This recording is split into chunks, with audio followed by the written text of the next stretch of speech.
गोड़ लगतानी समाचार बक्सर से बटुए। स्वीप कार्यक्रम के तहत दिव्यांग जन के सार्थक भागीदारी। एक कार्यक्रम के नाम रहे। एकर आयोजन बक्सर प्रखंड परिसर अवस्थित बुनियादी केंद्र में कइल गइल। कार्यक्रम के अध्यक्षता जिला निर्वाचन पदाधिकारी साथे साथ जिला पदाधिकारी अमन समीर करत रही।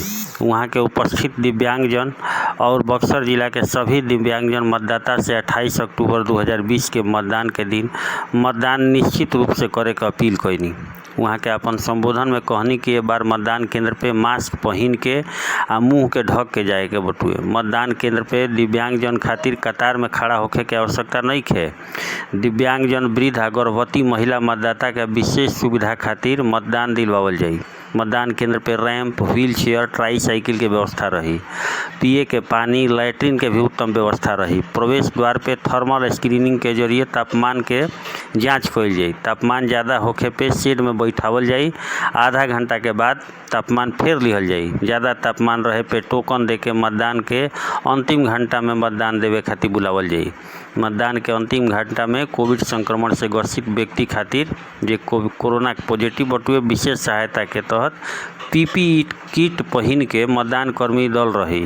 प्रवेश द्वार पे हाथ सैनिटाइज करावे के पश्चात ईवीएम बटन दबावे खातिर हाथ में ग्लव्स मतदाता के मतदान केंद्र पे उपलब्ध करावल जाई। मतदान के प्रतिशत मतदाता अपना ग्लव्स निकासी द्वार पे रख के डस्टबिन में अपन ग्लव्स फेंक दी हैं।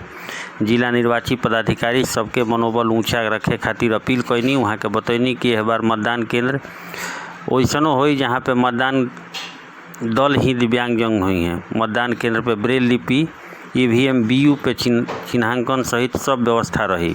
उपस्थित दिव्यांगजन के संबोधित करत उप विकास आयुक्त कहनी कि यह बार मतदान में कोरोना संक्रमण के देखत विशेष व्यवस्था कइल गइल बा ताकि सुरक्षित मतदान हो सके। वहाँ के आह्वान करत कहनी कि ज़्यादा से ज़्यादा संख्या में दिव्यांगजन लोकतंत्र के महापर्व में शरीक होखस। वहाँ के मतदान से संबंधित शपथ पत्र भी दिलवैनी।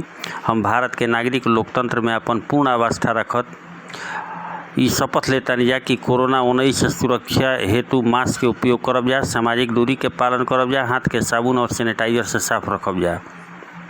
28 अक्टूबर 2020 के सुरक्षित मतदान के अपन सहभागिता सुनिश्चित करब जा। साथे साथ अन्य लोग के भी मतदान खातिर प्रेरित करब जा।